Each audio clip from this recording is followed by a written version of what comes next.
Within weeks, the dead began to rise. This cannot be. Now, the few of us that दोस्तों, film की शुरुआत में हम viewers को बताया जाता है कि ज़ॉम्बीज का कहर बहुत ज्यादा बढ़ता जा रहा है। ये ज़ॉम्बीज इंसानों के इलाकों में घुसकर उनके बीच रहकर उन्हें अपना शिकार बना रहे हैं। इन ज़ॉम्बीज का खाना इंसानी दिमाग है, जिसे खाकर ही इनकी भूख शांत होती है। हाल ही में हुई नीदरलैंड नाम की एक जगह पर भी पार्टी में ज़ॉम्बीज ने हमला कर दिया था और वहाँ का माहौल तहस नहस कर डाला। इंसानों का दिमाग निकाल कर उनसे अपनी भूख शांत की। इसके बाद हम कहानी के मेन हीरो को देखते हैं, जिसका नाम है कर्नल डार्सी, जिसे ज़ॉम्बीज को मारने का काम सौंपा गया था। डार्सी ज़ॉम्बीज के सिलसिले में एक महल में आता है, क्योंकि इसे खबर मिली थी कि इस महल के किसी शख्स पर ज़ॉम्बीज ने अटैक कर दिया है। महल के अंदर जाने से पहले इसके कपड़े उतारकर चेकिंग की जाती है और फिर जब ये अंदर रूम में एंटर करता है तो यहाँ का माहौल काफी शांत और खुशनुमा होता है। डार्सी यहाँ पर एक लेडी से पूछताछ करता है। इस लेडी का नाम था फेदरस्टोन। डार्सी जब इनसे ज़ॉम्बीज के अटैक के बारे में पूछता है तो फेदरस्टोन कहती है कि ये जगह बहुत ज्यादा सेफ है। यहाँ पिछले 2 सालों से ज़ॉम्बीज की बुरी परछाई तक नहीं पड़ी है। इस पर डार्सी कहता है कि ज़ॉम्बी की पहचान करना बहुत मुश्किल है, क्योंकि वो शुरुआत में बिल्कुल नॉर्मल इंसानों की तरह ही रिएक्ट करते हैं और ये बर्ताव वो तब तक करते हैं जब तक कि वो एक आध इंसानी दिमाग ना खा ले। खैर, डार्सी फेदरस्टोन की बात पर यकीन कर लेता है और यहाँ कार्ड्स खेलने के बहाने कुछ देर और रुक जाता है। खेलने के दौरान डार्सी एक बोतल निकालता है, जिसके अंदर कुछ मक्खियाँ कैद थी। इन मक्खियों की खूबी ये थी कि ये सिर्फ मरे हुए इंसान यानी ज़ॉम्बीज की बॉडी पर ही बैठती थी। जैसे ही डार्सी बोतल खोलता है तो मक्खियाँ तुरंत यहीं बैठे एक शख्स के शरीर पर बैठना शुरू कर देती हैं, यानी यही आदमी इन्फेक्टेड था। ये देखकर डार्सी बिना देर किए इस आदमी को बेरहमी से मारकर इन्फेक्शन फैलने से बचा लेता है और जब इस आदमी का हाथ चेक करता है तो हाथ पर किसी के काटने का निशान होता है, यानी ये आदमी सच में ज़ॉम्बी बन गया था। अब डार्सी फिर से फेदरस्टोन से पूछताछ करता है और कहता है कि अगर कोई और यहाँ इन्फेक्टेड है तो मुझे अभी बता दो, लेकिन फेदरस्टोन मना कर देती है, जिसके बाद डार्सी यहाँ से रवाना हो जाता है। लेकिन तभी एक लड़की तेजी से ऊपर की तरफ भागती है और जब ये किंग की बेटी के रूम को खोलकर अंदर दाखिल होती है तो किंग की बेटी का चेहरा काफी डरावना होता है, यानी ये भी एक ज़ॉम्बी बन चुकी थी। ये देखकर लड़की के चेहरे का रंग उड़ जाता है और इससे पहले कि ये बात किसी और को बता पाती, इतने में ये ज़ॉम्बी लड़की इस पर अटैक कर इसे भी अपना निशाना बना लेती है। इसके बाद हमें मिस्टर बेनेट को दिखाया जाता है, जो 5 बहादुर बेटियों के फादर थे। पांचों बेटी खूबसूरत होने के साथ साथ मार्शल आर्ट में भी काफी माहिर थी, लेकिन लड़कियों का यूं लड़ाई झगड़ा करना इनकी माँ को बिल्कुल अच्छा नहीं लगता था।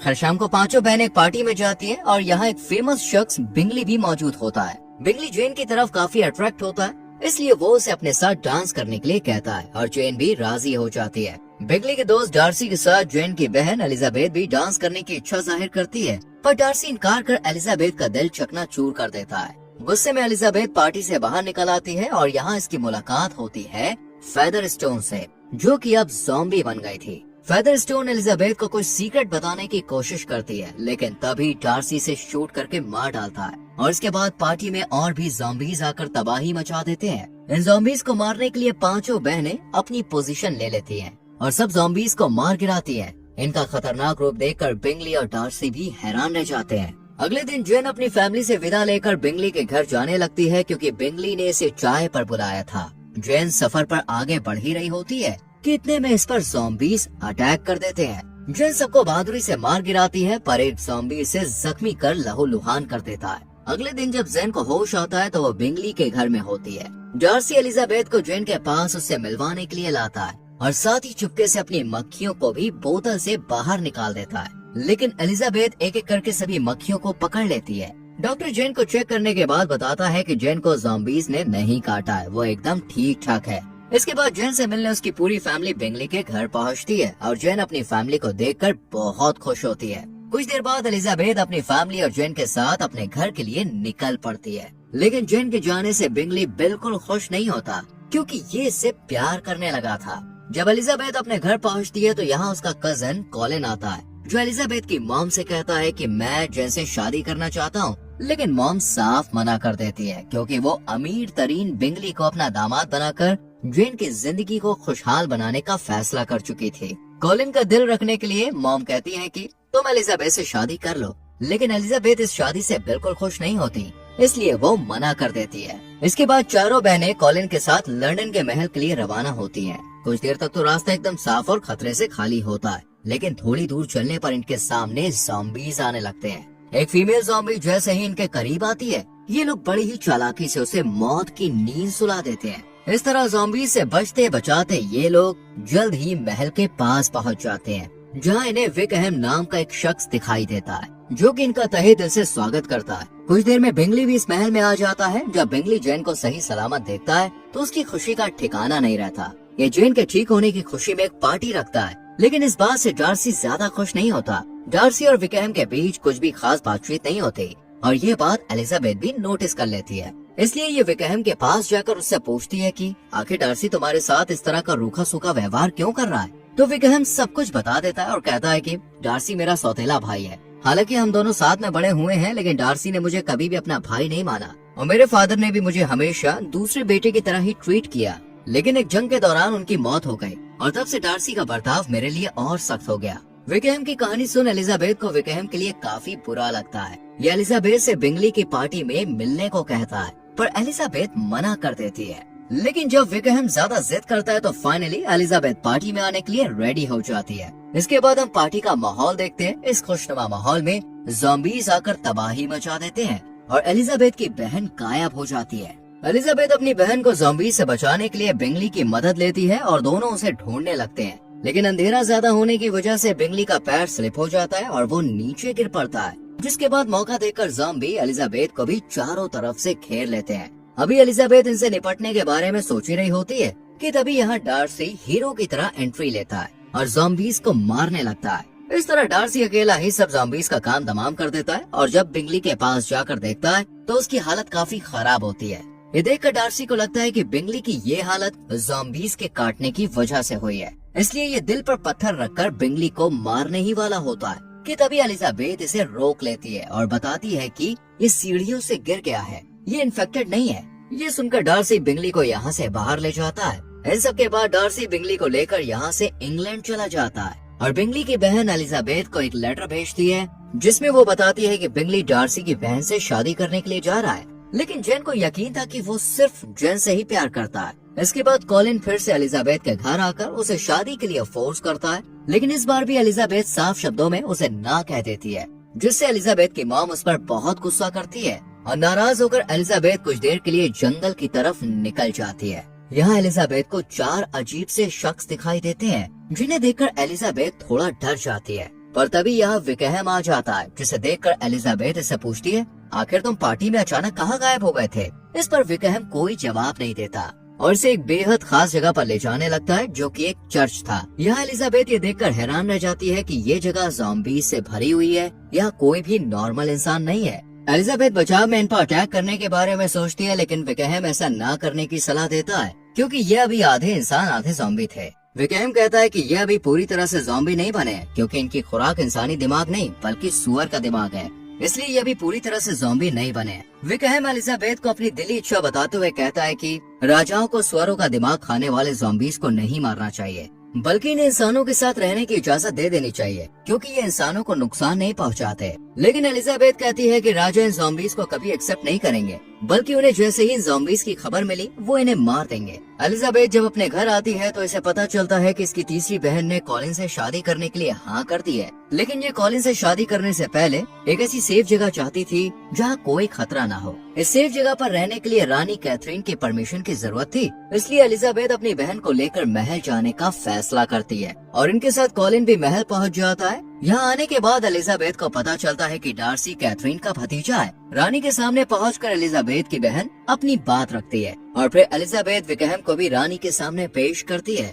विकहम रानी को सुअरों का दिमाग खाने वाले ज़ॉम्बीज़ के बारे में बताता है और कहता है कि हम इनके साथ मिलकर मुश्किल से मुश्किल लड़ाई लड़ सकते हैं, लेकिन कैथरीन ज़ॉम्बी का साथ नहीं चाहती थी, इसलिए ये मना कर देती है। विकहम कैथरीन को समझाता है कि एक इंसान को सोल्जर बनने में 16 साल जितना लंबा समय लगता है, लेकिन ज़ॉम्बीज़ में कुछ घंटे या कुछ मिनट, इसलिए हमें ज़ॉम्बीज़ की मदद ले लेनी चाहिए। विकहम रानी को मनाने के लिए डार्सी की भी हेल्प लेने की कोशिश करता है, पर कोई फायदा नहीं होता और रानी भी इसकी बात नहीं मानती। ये देखकर विकहम महल से रवाना हो जाता है। डार्सी अगर रानी को समझाता तो शायद वो मान जाती, लेकिन उसने खुद मना कर दिया। इस बात से एलिजाबेथ को डार्सी पर और गुस्सा आता है। रात को जब एलिजाबेथ अपने रूम में होती है तो इसे नींद नहीं आती, इसलिए ये बाहर निकल आती है, जहाँ इसके सामने विकहम आता है और एक बड़ा खुलासा करते हुए कहता है कि बिंगली और जेन सिर्फ और सिर्फ डार्सी की वजह से ही अलग हुए। विकहम एलिजाबेथ को पसंद करने लगा था, इसलिए ये इससे भागकर कहीं दूर साथ चलने को कहता है, पर एलिजाबेथ इस बड़े कदम को उठाने से साफ इनकार कर देती है। अगली सुबह डार्सी एलिजाबेथ के पास उससे मिलने आता है और कहता है कि मैं तुमसे शादी करना चाहता हूँ, पर एलिजाबेथ पहले से ही डार्सी से काफी नाराज थी, इसलिए ये बिना सोचे समझे इसके ऑफर को ठुकरा देती है और बिंगली और जेन को अलग करने का इल्जाम भी इसी पर लगाती है। लेकिन डार्सी शांत रहता है। एलिजाबेथ का गुस्सा बढ़ता जाता है और ये न सिर्फ डार्सी पर हमला करती है बल्कि उसकी तरफ सामान भी फेंकने लगती है, पर डार्सी बिना कुछ कहे यहाँ से चला जाता है। कुछ टाइम के बाद डार्सी एलिजाबेथ को एक लेटर लिखकर भेजता है, जिसमें ये बताता है कि मैंने तुम्हारी माँ की सारी बातें सुन ली थी। दरअसल एलिजाबेथ की माँ ने कहा था कि उसकी सारी बेटियां अपने फायदे के लिए शादी करेंगी। जब ये बात डार्सी के कानों तक पहुंची तो इसे एलिजाबेथ की पूरी फैमिली लालची लगी और उसने बिंगली को बचाने के लिए जेन से दूर कर दिया। इस लेटर में डार्सी विकहम के बारे में भी बताता है कि मेरे फादर के मरने के बाद जितनी भी प्रॉपर्टी फादर ने विकहम के नाम पर की थी,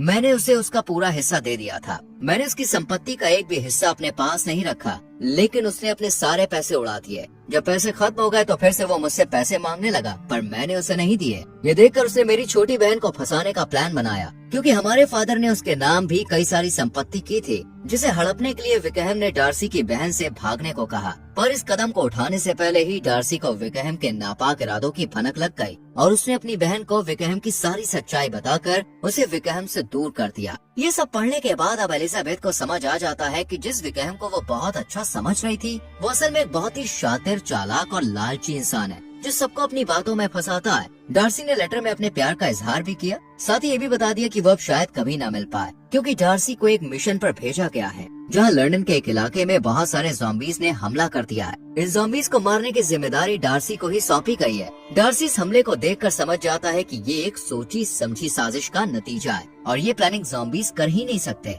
इसके पीछे जरूर किसी इंसान का हाथ छुपा हुआ है। इधर लेटर पढ़ने के बाद अब एलिजाबेथ अपने सख्त बर्ताव के लिए काफी रिग्रेट फील करती है। इतने में इसकी छोटी बहन आकर इसे बताती है कि विकहम हमारी बहन को अपने साथ भगाकर ले गया है और उसने उसे ज़ॉम्बीज़ वाले चर्च में रखा है। ये सुनकर एलिजाबेथ काफी घबरा जाती है, क्योंकि विकहम एक बुरा इंसान था जिसके चंगुल से अपनी बहन को निकालना बहुत जरूरी था। इसलिए अब एलिजाबेथ खुद उसे बचाने के लिए वहाँ जाने का फैसला करती है। अभी एलिजाबेथ सफर की तैयारी कर ही रही होती है कि इतने में रानी कैथरीन अपने गार्ड के साथ एलिजाबेथ के पास आ जाती है। कैथरीन को डार्सी और एलिजाबेथ के रिश्ते के बारे में पता चल चुका था, इसलिए ये एलिजाबेथ से कहती है कि तुम मुझसे वादा करो कि तुम किसी भी सामाजिक शादी में शरीक नहीं होगे, और डार्सी से भी दूर रहने की सलाह देती है। लेकिन एलिजाबेथ रानी की बात नहीं मानती है। ये देखकर कैथरीन को काफी गुस्सा आता है और ये गार्ड को एलिजाबेथ के साथ दो हाथ करने के लिए कहती है। गार्ड एलिजाबेथ के साथ फाइट करने लगता है और एलिजाबेथ इसके सामने थोड़ी कमजोर पड़ती हुई नजर आती है।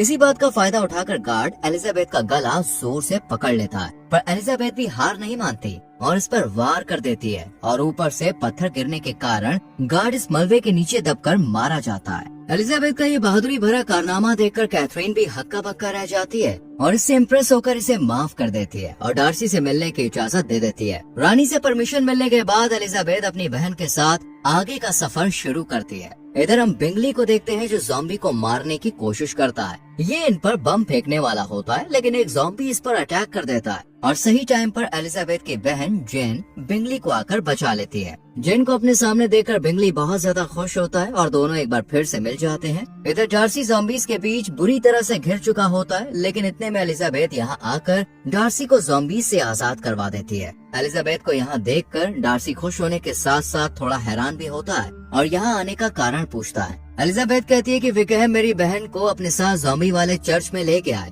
वो खतरे में है। ये सुनकर डार्सी बताता है कि तुम्हारी बहन का मिलना बहुत मुश्किल है, क्योंकि वो चर्च तो 5 दिन पहले ही जमीन के नीचे धंस गया था। ये सब जानने के बाद एलिजाबेथ और ज्यादा परेशान हो जाती है, लेकिन डार्सी इसकी बहन को ढूंढने के लिए अकेला ही चर्च की तरफ रवाना हो जाता है। लेकिन एलिजाबेथ इसे अकेले इस मुसीबत में फंसने नहीं दे सकती थी, इसलिए ये खुद भी इसके पीछे पीछे चली जाती है। कुछ देर में डार्सी चर्च के पास पहुंच जाता है और यहाँ इसका सामना होता है विकहम से। डार्सी से कहता है कि तुम एलिजाबेथ की बहन को आजाद कर दो, इसके बदले मैं तुम्हें मुंह मांगी रकम दूंगा। लेकिन विकहम लालच में नहीं आता, बल्कि ये एलिजाबेथ की बहन के बदले डार्सी से उसके फादर की घड़ी देने को कहता है। डार्सी अपने फादर की घड़ी देने से साफ इनकार कर देता है। ना में जवाब सुनकर विकहम का गुस्सा और बढ़ जाता है और ये डार्सी पर हमला कर देता है, पर इसका निशाना चूक जाता है। गोली की आवाज सुनकर ज़ॉम्बीज़ इनकी तरफ बढ़ने लगते हैं। मौके का फायदा उठाकर डार्सी जल्दी से एलिजाबेथ की बहन को लेकर यहाँ से निकल जाता है, लेकिन विकहम ज़ॉम्बीज़ के बीच बुरी तरह से फंस जाता है।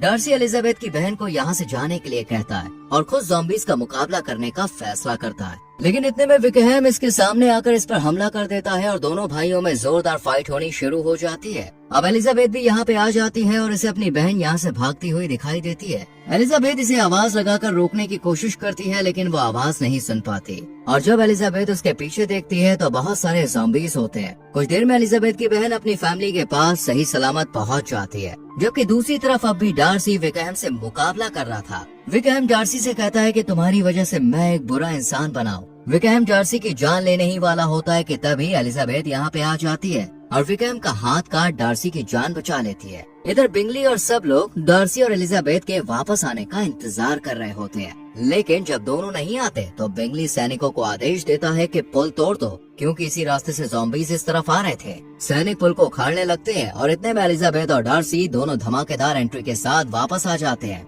जिन्हें देखकर सब लोग बहुत खुश होते हैं। लेकिन धमाके में डार्सी बुरी तरह से जख्मी हो जाता है और जमीन पर बेहोश होकर गिर पड़ता है। ये देखकर एलिजाबेथ काफी घबरा जाती है, क्योंकि उसे लग रहा था कि अब वो डार्सी को खो देगी। यही सोचकर एलिजाबेथ बहुत ज्यादा रोती है, डार्सी को उठाने की कोशिश करती है, अपने प्यार का इजहार करती है, पर कोई फायदा नहीं होता। इसके बाद हम लंदन के महल को देखते हैं, जहाँ सब लोग बहुत खुश थे, क्योंकि ज़ॉम्बीज़ और इंसानों का युद्ध खत्म हो गया था और डार्सी भी जिंदा था। डार्सी फिर से एलिजाबेथ के सामने अपने प्यार का इजहार करता है और साथ ही उसे शादी के लिए भी कहता है। एलिजाबेथ भी हाँ कह देती है। इसके बाद एलिजाबेथ और डार्सी दोनों की शादी हो जाती है और इनके साथ ही बिंगली और जेन भी शादी के बंधन में बंध जाते हैं। लेकिन तभी विकहम को दिखाया जाता है, जो अपनी ज़ॉम्बी सेना को लेकर महल पर चढ़ाई करने के लिए आगे बढ़ रहा होता है और इसी के साथ मूवी खत्म हो जाती है। तो दोस्तों, आपको क्या लगता है क्या होगा इसके सेकंड पार्ट में? क्या विकहम अपने मकसद में कामयाब हो पाएगा? अपनी राय कमेंट सेक्शन में जरूर दें। वीडियो को लाइक और शेयर